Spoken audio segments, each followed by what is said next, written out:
नमस्कार.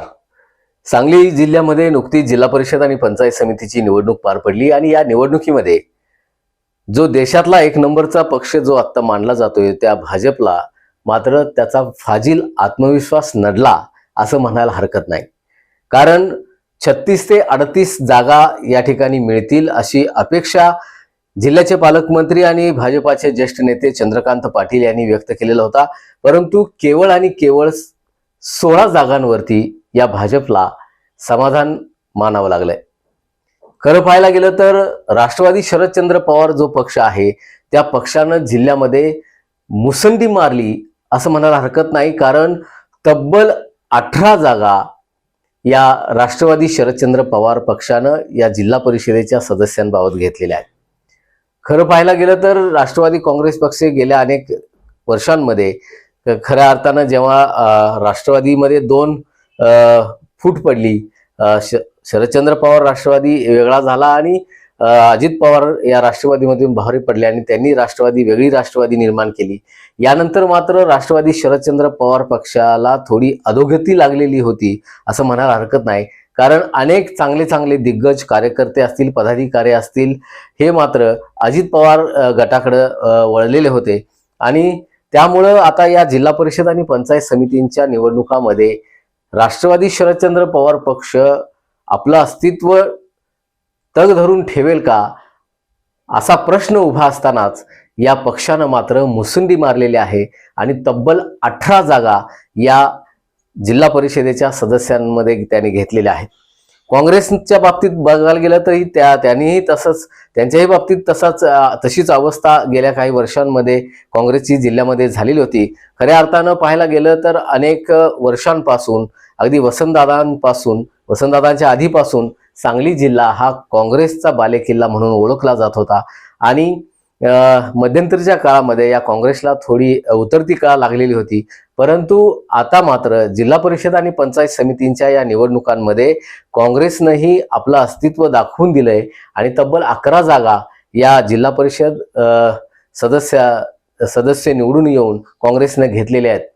यानंतर मात्र बघायला गेलं तर अजित पवार पक्षानं खऱ्या अर्थानं खूप मोठी मुसंडी मारलेली होती.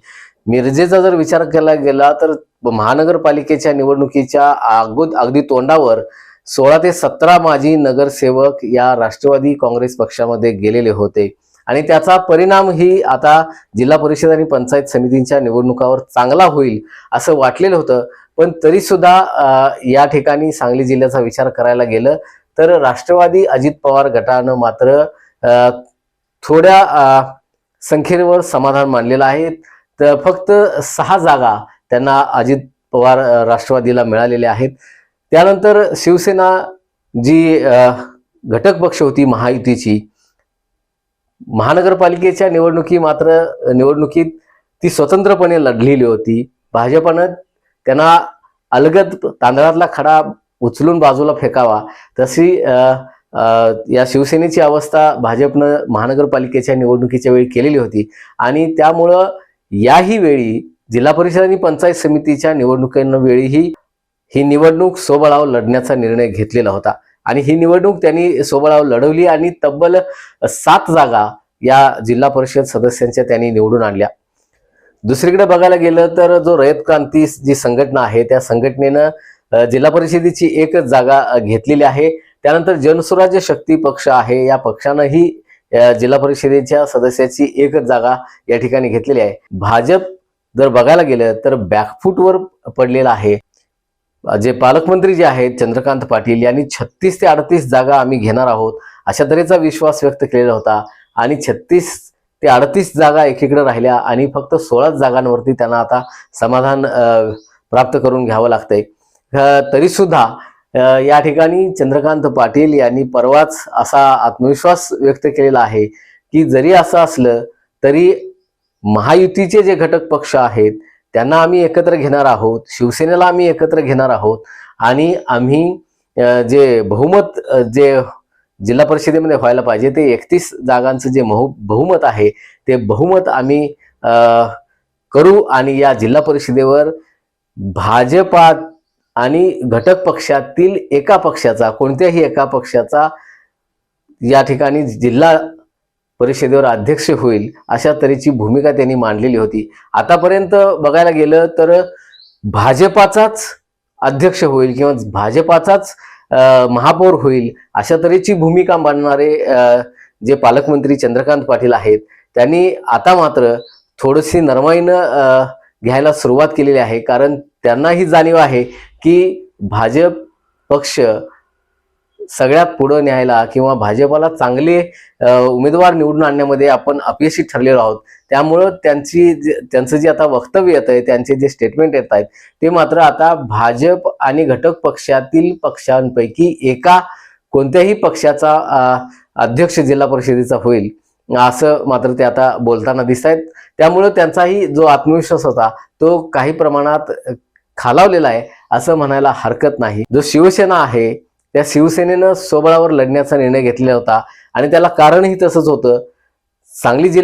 सांगली, मिरज आणि कुपवाड शहर महानगरपालिकेची निवडणूक ज्यावेळी पार पडत होती त्यावेळी शिवसेनेनं भाजपाकडं अनेक जागांची मागणी केलेली होती, परंतु भाजपानं त्यांना त्या जागा दिल्या नाहीत आणि शिवसेनेला शेवटी त्यांनी बाजूला केलं आणि स्वबळावर लढण्यास परावृत्त केलं आणि त्यामुळं शिवसेनेच्याही त्या जिल्हा परिषद महानगरपालिकेच्या निवडणुकीमध्ये कमी जागा आल्या आणि त्याचा राग मनात धरून या निवडणुकीतही जे शिवसेनेचे जे नेते आहेत आणि पर्यटन मंत्री आहेत राज्याचे शंभूराजे देसाई यांनी असा निर्णय घेतलेला होता की सांगली जिल्हा परिषद पंचायत समिती निवडणुकीमध्ये जो शिवसेना आहे तो स्वबळावर लढेल आणि स्वबळावर आपले उमेदवार निवडून आणेल आणि त्यांनी तशी भूमिका जशी व्यक्त केली होती तसेच त्यांनी निवडणूक लढवली आणि शिवसेनेनं तब्बल 7 जागा या जिल्हा परिषद सदस्यांच्या निवडून आणलेल्या आहेत.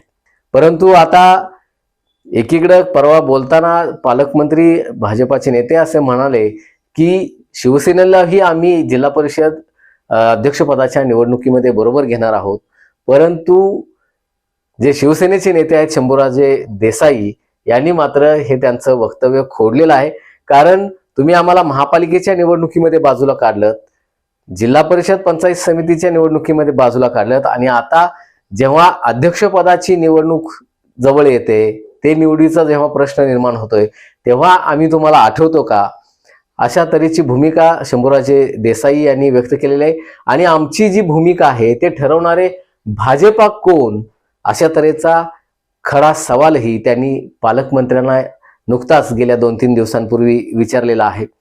पूर्ण जिल्ह्याचा जर विचार करायला गेलं तर या जिल्हा परिषदेच्या अध्यक्षाच्या निवडीबाबत खूप घडामोडी घडायला आता सुरुवात झालेली आहे. राष्ट्रवादी असेल, काँग्रेस असेल, शरदचंद्र पवार राष्ट्रवादी काँग्रेस असेल, शिवसेना असेल आणि दुसऱ्या बाजूला भाजपा असेल, यांनी मात्र आता अनेक घडामोडींना सुरुवात केलेली आहे. अनेक पक्षाच्या पातळीवरती अनेक बैठका होत आहेत, गुप्त बैठका होत आहेत, कार्यकर्त्यांना विश्वासात घेतलं जात आहे, निवडून आलेले जे सदस्य आहेत, जे उमेदवार आहेत त्यांना विश्वासात घेतलं जात आहे आणि वरिष्ठ नेत्यांच्या उपस्थितीमध्ये अनेक बैठका सध्या सांगली जिल्ह्यामध्ये शहरी भागांमध्ये, ग्रामीण भागामध्ये पार पडताना दिसत आहेत. आणि त्यामुळं खरं तर ह्या जिल्हा परिषदेच्या अध्यक्षाच्या निवडणुकीमध्ये आता कुठंतरी रंग भरायला लागलाय. आता खऱ्या अर्थानं राजकारण या निवडीच्या संदर्भानं चालू झालेलं आहे असं म्हणायला हरकत नाही. कारण अनेक घडामोडी आता येत्या काही दिवसांमध्ये या जिल्हा अध्यक्षाच्या निवडणुकी संदर्भात, निवडी संदर्भामध्ये होण्याची शक्यता आहे. नक्की कोणाचा अध्यक्ष होईल हे अजूनही सांगता येणार नाही. कारण भाजपा, राष्ट्रवादी, अजित पवार गट, त्याच्यानंतर शिवसेना आहे, रयत क्रांती आणि जनस्वराज्य यांनी जर एकत्रित येऊन सत्ता स्थापन करायचं म्हटलं तरी तेही शक्य होऊ शकतंय. आणि जर राष्ट्रवादी अजित पवार पक्ष आणि राष्ट्रवादी शरदचंद्र पवार पक्ष, काँग्रेस यांनी जर एकत्र यायचं म्हटलं तर तेही आपला अध्यक्ष किंवा आपली सत्ता जिल्हा परिषदेमध्ये स्थापन करू शकतात. मात्र हे दोन्ही शक्यता असल्यामुळं या निवडणुकीमध्ये किंवा या निवडी संदर्भामध्ये सध्या रंग भरायला लागलाय असं म्हणायला हरकत नाही.